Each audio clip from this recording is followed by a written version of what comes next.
मेरे प्रिय विद्यार्थियों, मैं विद्यानंद कुमार, सहायक प्राध्यापक नारायण महाविद्यालय गुड़िया कोठी सिवान। मैं इस ऑनलाइन क्लास में आप सभी विद्यार्थियों का, आप सभी विद्या प्रेमियों का स्वागत करता हूं, अभिनंदन करता हूं। आज मैं आपके लिए एक टॉपिक फिजिकल ज्योग्राफी भौतिक भूगोल से लेकर के आया हूं और यह टॉपिक है वाताग्र उत्पत्ति, वाताग्र एवं वाताग्र उत्पत्ति। तो आज हम इस टॉपिक पर चर्चा करेंगे। आपको एग्ज़ाम में पूछा जाता है वाताग्र क्या है एवं वाताग्र का वर्गीकरण करें।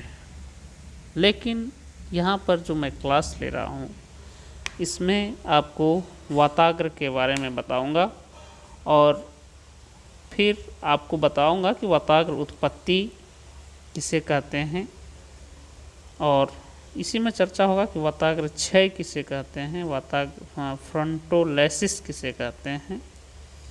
और फिर आपको अगले क्लास में मैं बताऊंगा कि वाताग्र उत्पत्ति के लिए आवश्यक दशाएं कौन सी हैं और फिर उसके बाद मैं चर्चा करूंगा उसी क्लास में वाताग्र का निर्माण कैसे होता है और फिर अंतिम में बताऊंगा वाताग्र का वर्गीकरण। तो यह ज़रूरी है कि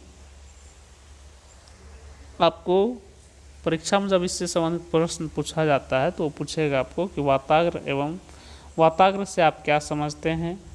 फिर आपको पूछेगा कि वाताग्र उत्पत्ति से आप क्या समझते हैं और फिर उसी एक ही क्वेश्चन के अंतर्गत आपका ये सब रहेगा। वाताग्र से आप क्या समझते हैं, वाताग्र का वर्गीकरण करें। वाताग्र एवं वाताग्र उत्पत्ति से आप क्या समझते हैं, वाताग्र का वर्गीकरण करें। तो ये एक तरह से प्रश्न इस तरह से पूछा जाता है। लेकिन है क्या कि डायरेक्ट यदि टॉपिक को बात करूं सीधे सीधे तो आपको समझने में असुविधा होगी, इसलिए थोड़ी सी कॉन्सेप्ट की बात होनी चाहिए, तब जा कर के आपका जो है वह कॉन्सेप्ट क्लियर होगा। तो वाताग्र जो है वह सामान्य तौर पर इसको जो हम लोग जानते हैं वह है कि सामान्य रूप में वाताग्र वह ढलुआ सीमा होती है जिसके सहारे दो विपरीत स्वभाव वाली हवाएं मिलती हैं। जब अभिसरण करने वाली हवाओं के बीच में विस्तृत संक्रमणीय प्रदेश रह जाता है तो उसे वाताग्र प्रदेश कहते हैं। वाताग्र न तो धरातलीय सतह के समानांतर होता है और न ही उसके ऊपर लंबवत होता है, बल्कि कुछ कोण पर झुका होता है। वाताग्र का ढाल पृथ्वी की अक्षीय गति पर आधारित होता है जो कि ध्रुवों की ओर बढ़ता जाता है। वाताग्र की उत्पत्ति से संबंधित प्रक्रिया को ही वाताग्र उत्पत्ति फ्रंटोजेनेसिस कहा जाता है और वाताग्र के नष्ट होने की जो दशा या प्रक्रिया होती है उसे वाताग्र क्षय फ्रंटोलेसिस कहते हैं। अब है क्या कि कुछ विद्वानों ने वाताग्र और वाताग्र क्षय को परिभाषित करने का कोशिश किया, लेकिन सबों के यदि परिभाषा को देखेंगे तो उसमें आपको एक जैसा देखने को नहीं मिलेगा, अर्थात उनके मतों में विभिन्नता है, भेद है। तो इस संबंध में जब हम देखें तो एक है वर्गरन महोदय। ये वर्गरन महोदय ने बताया कि फ्रंटोजेनेसिस का तात्पर्य नए वाताग्र की उत्पत्ति से होता है। इसी संदर्भ में कुछ और विद्वान हैं जिसने कि इसको विस्तृत करके बताया कि फ्रंटोजेनेसिस शब्द का प्रयोग पुराने वाताग्र की पुनः उत्पत्ति के लिए किया जाता है। त्रिवार्था महोदय, जो कि जलवायु विज्ञान में बहुत सारे कार्य को किया है, उसने बताया कि वे क्षेत्र जहाँ पर विरोधी स्वभाव वाली हवाएं आपस में मिलती हैं वाताग्र उत्पत्ति के क्षेत्र कहे जाते हैं।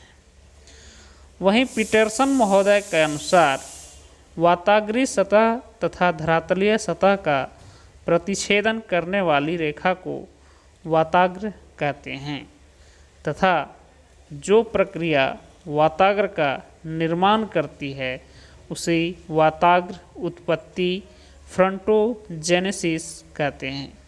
कुछ निर्दिष्ट दशाओं में वाताग्र नष्ट हो जाते हैं। इस प्रक्रिया को वाताग्र क्षय फ्रंटोलेसिस कहते हैं। अब है कि इन मतांतरों से बचने के लिए जो है हम क्या कह सकते हैं? हम कह सकते हैं कि वाताग्र उत्पत्ति की प्रक्रिया को वाताग्र उत्पत्ति तथा उसके नष्ट होने की प्रक्रिया को वाताग्र क्षय कहते हैं। तो यहाँ पर हमने जो देखा, इन परिभाषाओं को, इस विश्लेषण को का अध्ययन करने से जो मुझे प्राप्त हुआ, जो निष्कर्ष निकला, वह यही बात निकला कि वाताग्र का निर्माण होने के लिए 2-3 चीज़ें जो है वो बहुत महत्वपूर्ण है। एक है कि ढाल होना ज़रूरी है। जो वाताग्र का निर्माण होगा उसके लिए ढाल होना ज़रूरी है। दूसरा जो महत्वपूर्ण चीज़ें हैं वह है कि 2 विपरीत स्वभाव वाली हवाएं होना ज़रूरी है। और अब ये 2 विपरीत स्वभाव वाली हवाएं क्या हो सकती है? तो एक ठंडी हवाएं हो सकती है और एक गर्म हवाएं हो सकती है। ये 2 विपरीत स्वभाव होना चाहिए।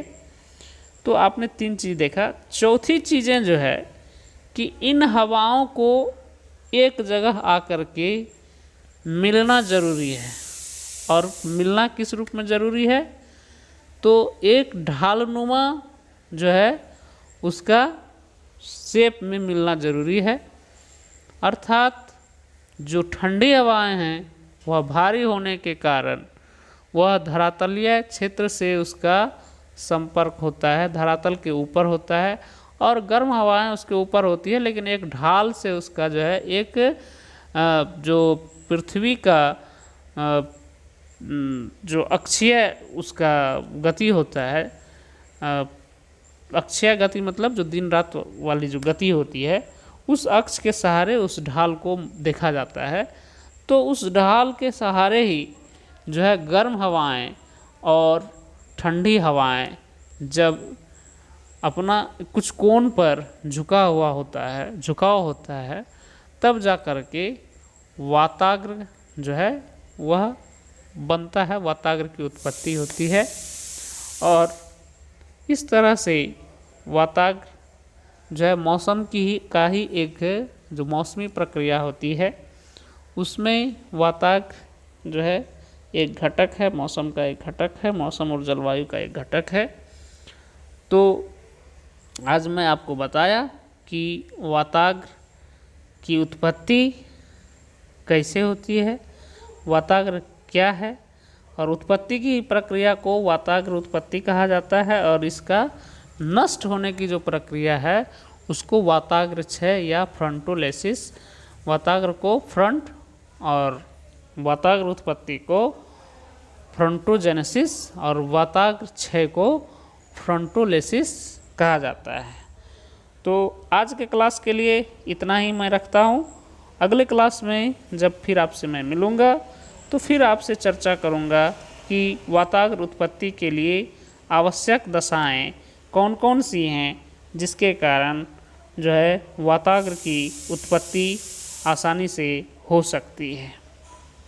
तो आप इस लेक्चर को ध्यान से सुना होगा और समझने का प्रयास किया होगा, आपको बहुत हद तक आपने समझा भी होगा, और आप अध्ययन करेंगे, स्वाध्याय करेंगे तो और अधिक आप समझेंगे। तो फिर मिलूँगा मैं आपसे एक नया टॉपिक लेकर के, तब तक के लिए धन्यवाद।